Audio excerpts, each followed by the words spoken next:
In recent years, layoffs in the gaming industry have become normal. From a few developers to entire studios, teams are being shut down, projects scrapped, people sent job hunting. But what Microsoft just did? That's not normal. That's a full-blown earthquake. According to multiple sources, Microsoft laid off around 9,000 employees this year. Only 4% of their global staff, technically. But the impact, devastating, especially for the gaming division. Xbox, Microsoft Gaming, dozens of acquired studios, projects canceled, teams like Tango Gameworks and Arcane Austin, just gone. And no, this isn't the first time. Back in 2014, they slashed 18,000 jobs. Then came the pandemic. They started hiring aggressively, adding 75,000 people between 2019 and 2022.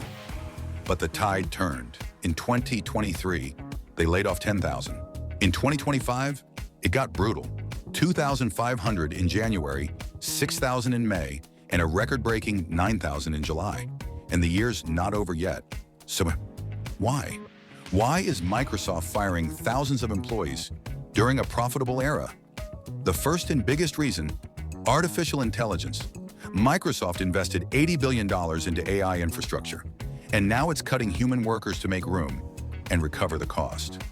AI already writes 20 to 30% of code in some projects. By 2030, they expect that number to hit 95%. And here's the kicker. Employees are now judged based on how much they use AI tools, not their ideas, not their creativity, just how automated they are. Let that sink in. The second reason, mismanagement. Massive corporate-scale mismanagement. Over the past 5 to 7 years, Microsoft went on a studio shopping spree, acquiring everyone from Obsidian to Bethesda.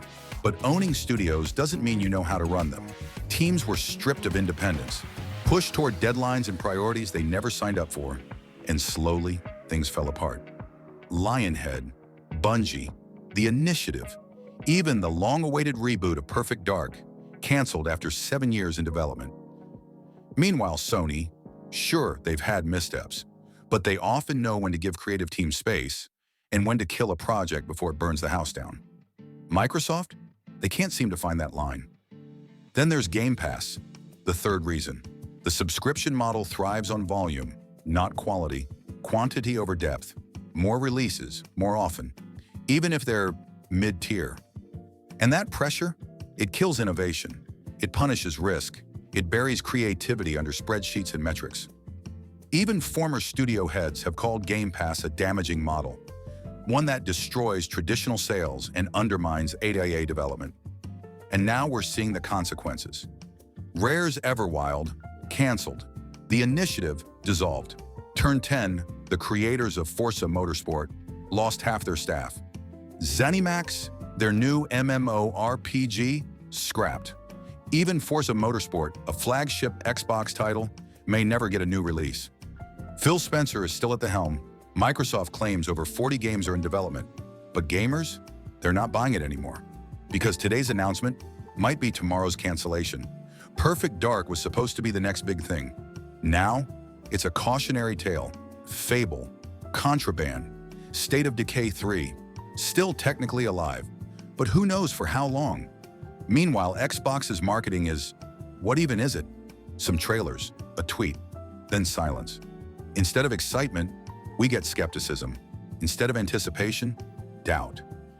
And now we ask, what's left? Layoffs, confusion, obsession with AI, a subscription model that swallows everything. Instead of building worlds, they optimize spreadsheets. Instead of empowering creators, they cut them loose. Instead of leading the industry, they're stumbling through it. Microsoft still doesn't know how to be a great game publisher.